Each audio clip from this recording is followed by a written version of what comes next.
Good morning, Ludivine. Good morning, Jean-David. Thank you for welcoming Maison Albert Bichot in the Hospice Winery. Always a pleasure.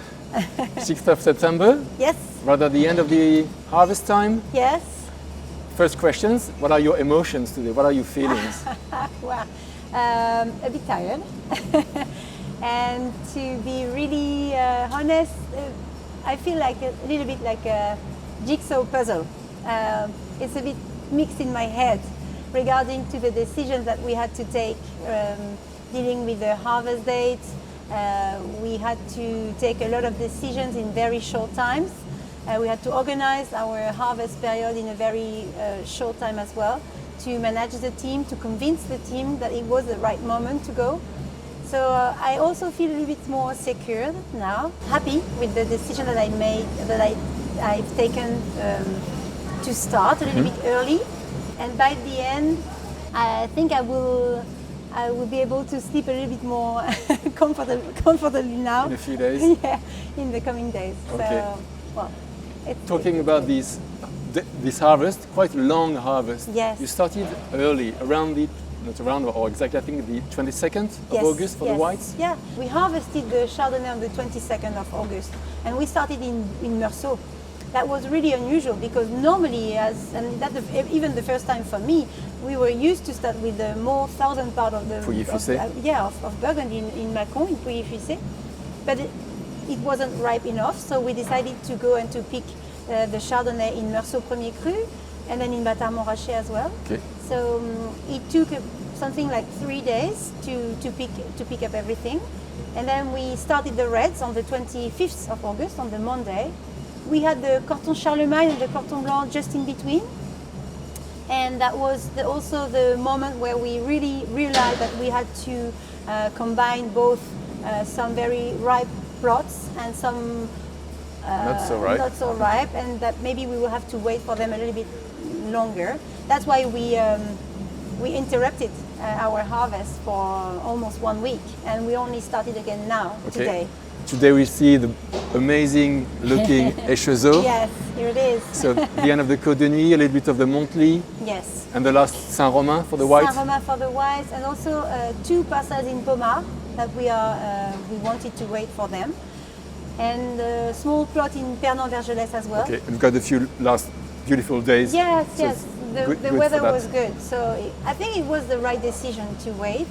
But it's always difficult, you know. We have to explain to the teams. We have to keep also all the workers with us, and it's a bit tricky to manage to do that. And all the organization as well for the logistics part of it that we cannot always think about, but that's really important as well. So we see, as we just discussed, some very beautiful grapes. That's the case more or less for all the grapes. The sanitary state, thanks to very beautiful summer growing season, we come back to the yields, but in terms of state, that's more or less the opposite of last year. It is completely the opposite of last year. We have very good sanitary state. We had a sort of normal season in the vineyards all the year long. So we made 11 treatments only spray. Keeping, of course, the organic certification. Of course, definitely. But the conditions were very good. You know, it was working in the vineyard this year was something like comfortable. We had time to do things. We had time to prune. We had time to work with all the green part of the work. Trimming, etc. Yes, and this budding as well. And it was like something very comfortable to deal with. And then the summer was good as well. So we cross fingers. That's good for that. Let's come back a little bit to the very first period and winter, a cold winter. That's quite a good start. It was a good start, and it was something like unusual so far in the last few years to have a sort of normal winter. But we had frost, we had normal cold mornings and entire days. Negative temperatures. Negative temperatures. So the vineyards really had the information to have rest. And then the spring started gradually, but it was a little bit up and down. So when the temperature pushed a little bit high, that's why we straight away saw that it was a very previous vintage. Very early vintage. Early vintage. And then when we first started, we saw that the quantity of the crop wasn't that big because the number of grapes wasn't that high. The size as well wasn't that big. And then the flowering time was a little bit disturbed by the weather that was... A bit of rain, a bit of humidity. And wind as well, so that was not that comfortable. So you knew and we knew right from the start, right from the flowering season, that the yields at the very end would not be super high. I couldn't hear that anybody could be surprised about the yields that we could have guessed. Of course, we can be more or less disappointed regarding to the yield in juice in terms of contents inside the berries, but dealing with the number of grapes and the structure of the fruit, we knew already. It's not a big surprise. It's not a big surprise. But by the end, it's really high in quality because the summer, just to finish to the cycle, with the cycle of the vineyard, the summer was very good and very hot. And even if we had 2 or 3 big heat waves, these ones occurred when the grapes were already quite used to this kind of temperature. We lost some hectoliters, of course, by the fact, but to me it was very secured, and now this is also the reason why we had a very good sanitary set of the crop. And well, I would rather have less... A bit less of a good quality than the other way around. Oh, definitely. Okay, talking about your first, well, not just the feelings, but how you approach white wines for vinification and fermentation and for the reds? Well, for the whites, it was you know, we knew that we saw that we had very small berries. So the temptation was to press a little bit strong and to see what happened. This is what I've done.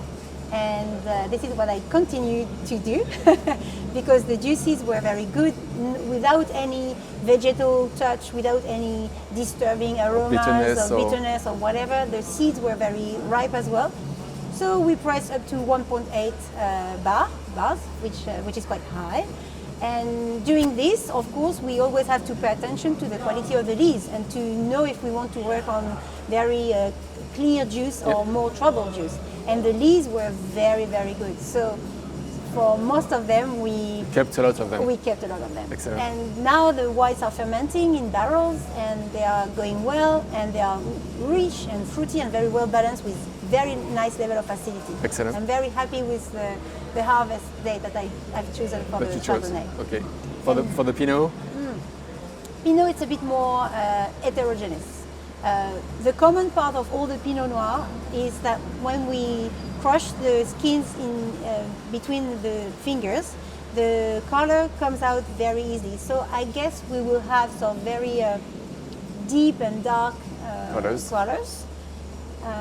Aromatics is just perfect with a lot of fresh red fruits, strawberry, blackberry, blackcurrant as well.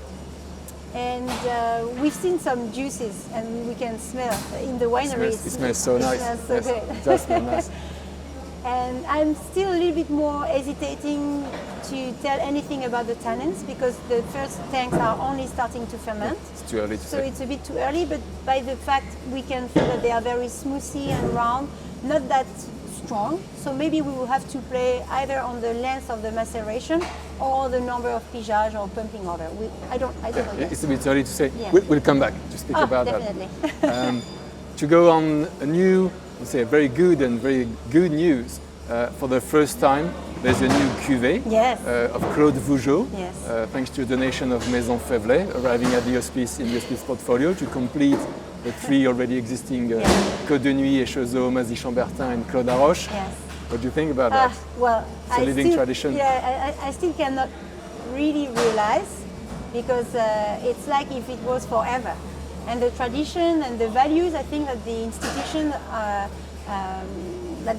is carrying through this donation and the support of all the Maisons de Négoce and Maisons de Vin, including Maison Fevlet. But you are all so close to all us part to each other. Since the beginning, so we're like a team. And when you have a member of the team who plays this kind of game, well, it's just direct to the art. Okay, great. Look forward to tasting it, of course. Yeah, we just have everything now. Yeah, so we it's are in the being vineyard harvesting now. Yeah, just now. And hopefully bidding for it, we'll see. You have to. We'll do our best. I'll look at you. We'll do our best, as you know. Talking about also a living tradition is this tradition of the charity barrel. So Yes. the cause that was chosen for the Yeah. presidential and charity barrel this year, even though we don't know which cuvée it is, a bit of patience for that. Yes. The cause is innovation and handicap. Yeah, it's important for Hospices de Beaune also to be a part and among the current items, and taking care of people is not only for people who are sick, it's also for people who are in good health, but they just have some trouble in their daily life. So trying to help these people with all these technologies and to support such associations. Yeah. We don't know the name yet, but they are still in discussion. Yeah, in discussion. Yeah. But it's a very good thing that Yeah. we can be proud of. An excellent cause. Again, we try to Oh, support it definitely. as much as we Yeah, can. yeah. Talking about living traditions, such as this harvest, donations of new vineyards. Something, of course, which is so dear to our heart as a local community Yeah. is the link between the Hôtel Dieu, the Hospice winery and the Hospice estate and the wines that you craft, and the real hospital just behind us. Just behind. And we You see see? new walls being built with Yeah. a new hospital. And on each stage we can be very proud because it's a small part of us as well. So the construction of the new hospital, an 86 million euros project, Yeah. started recently. Started just 1 year ago. The first year was dedicated to set up everything for the work to be able to start. Now it has started for real, and it's, as you mentioned, 86 million euros. So it means that we also save money from the previous auction to be able to finance this project. And we are hoping everything to be ready for another, maybe in 4 years. 4 years. 3 to 4 years. And, but that will be very a modern hospital with a completely different approach, dealing with the treatment and the care and the precision to take care of people. And I think it's going to be very modern and Excellent. very updated and in l'air du temps. So this precision is the same as you have for the wines. So that's the link also. Yes, definitely, because it's something we cannot separate. It's like it's all in once. So it's good for us to see how easily these buildings and also how people are arriving and seeing about how high it will be. It's a daily work. Okay, excellent. So next stage, we'll meet each other for a new Yes. discussion in a Yeah. couple of weeks after the fermentations are course. done. Always and then we welcome. can already start to bookmark the dates of the 16th of November, Oh yeah, auction day. please do it. We'll be here. See you. Thank you very Bye-bye. much, Ludivine.